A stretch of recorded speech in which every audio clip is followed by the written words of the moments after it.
재미대한 체육회가 21일 달라스의 르네상스 호텔에서 신년 하례식과 임시 대의원 총회를 가졌습니다.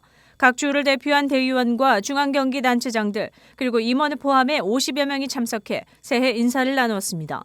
총회에서는 울산 전국체전 결산보고, 감사보고에 이어 제22회 뉴욕 미주체전 준비상황 보고가 진행됐습니다. 곽우찬 미주체전 공동조직위원장은 뉴욕에서 열릴 미주체전 준비를 순조롭게 하고 있다며 각 지역의 많은 선수들이 참가할 수 있도록 최선을 당부하기도 했습니다. 또 오는 3월 18일 뉴욕에서 정기총회를 열어 경기구장과 숙박시설을 착실히 점검할 예정이라고 덧붙였습니다. 정주현 회장은 이날 시카고의 김대희 체육회장에게 대의원 임명장을 수여했습니다.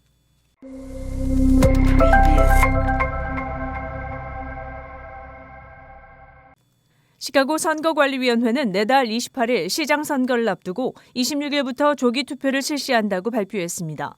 시카고 시장 선거에는 로리 라이프 현 시장이 연임을 노리는 가운데 총 9명의 후보들이 각축을 벌이고 있습니다.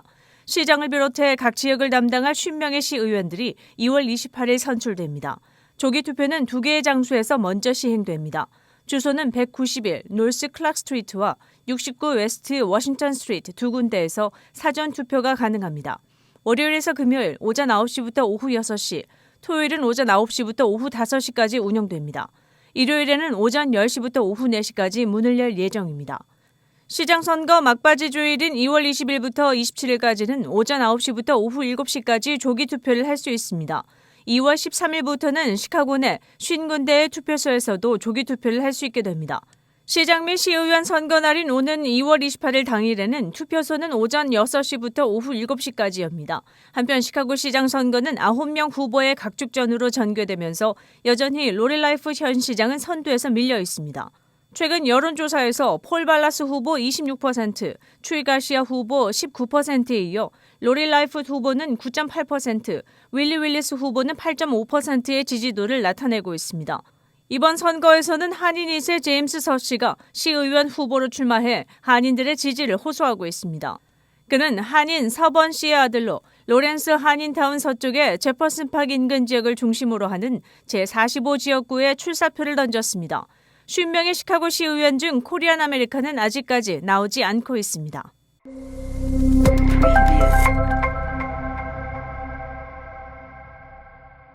LA 카운티의 몬트레이 파크에서 21일 총기 난사 사건이 터져 10명이 사망했습니다.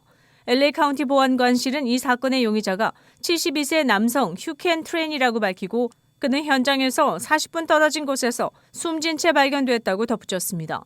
로버트 로나 보안관은 트렌이 단독으로 범행을 저질렀다며 사건 현장에서 반자동 돌격형 소총을 확보했다고 말했습니다.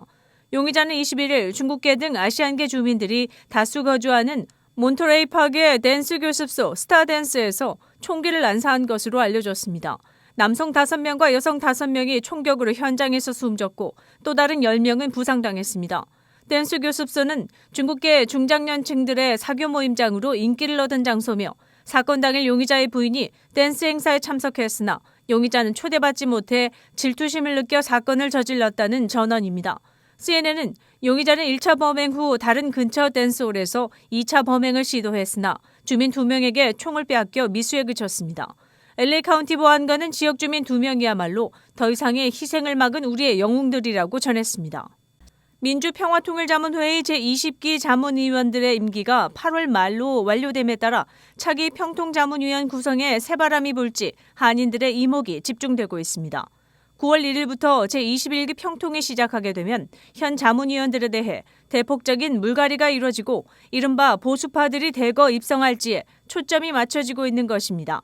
특히 미주 한인 120주년 기념식을 기해 하와이에 온 민주평통의 석동현 사무처장이 본사와의 단독 인터뷰를 통해 차기 평통 자문위원 구성과 관련 윤석열 정부의 대북 정책과 맥락을 같이 하는 인사들을 중심으로 인선에 변화를 줄 것을 밝히면서 물갈이에 대한 관심은 시간이 지날수록 커지고 있습니다.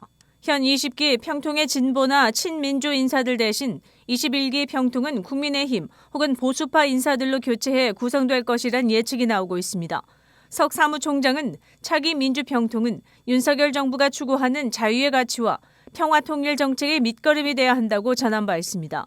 시카고 지역의 한 평통위원은 최근 미주 지역 부의장 직무정지 사태에 이어 박요한 대행을 바로 임명한 것을 볼 때 어느 정도의 물갈이를 엿볼 수 있을 것 같다고 말했습니다. 추강철 전 미주 부의장은 윤 정부의 대북 정책과 엇박자를 내는 행보를 취하면서 미주 평통 내에서 혼선을 빚어온 바 있습니다. 현 평통 자문위원 임기가 다가옴에 따라 이르면 4월부터는 차기 자문위원 선정과 위촉 준비 작업에 돌입할 것으로 보입니다.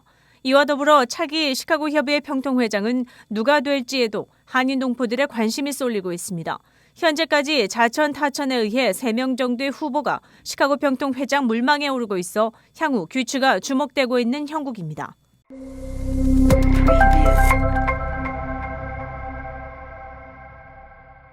한동안 따뜻했던 시카고 날씨가 26일부터 눈을 동반한 폭풍이 올 것으로 예보됐습니다. 최고 40도를 넘나들던 기온도 26일부터 주말까지는 최고 기온이 30도에 머물며 본격적인 추운 겨울 날씨를 보일 것으로 전망됩니다. 기상대는 26일 눈이 내리면서 적설량은 4에서 6인치가 될 것으로 예측했습니다. 눈폭풍은 일리노이주 남동부와 중서부 지역에 집중됩니다. 최고 6인치의 눈이 올 것에 대비해 미리 자동차에 대한 월동 준비를 철저히 해줄 것을 아울러 당부했습니다.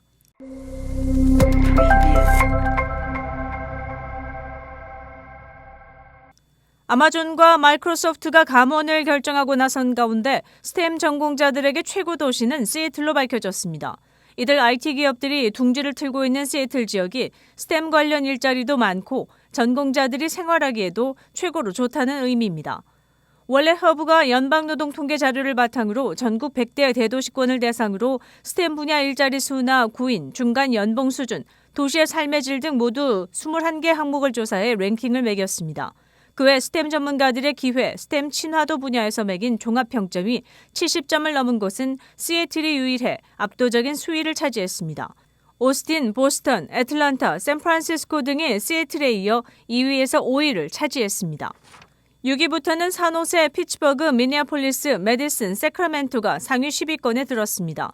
미네아폴리스와 메디슨이 중서부 10위권 도시로 이름을 올렸습니다.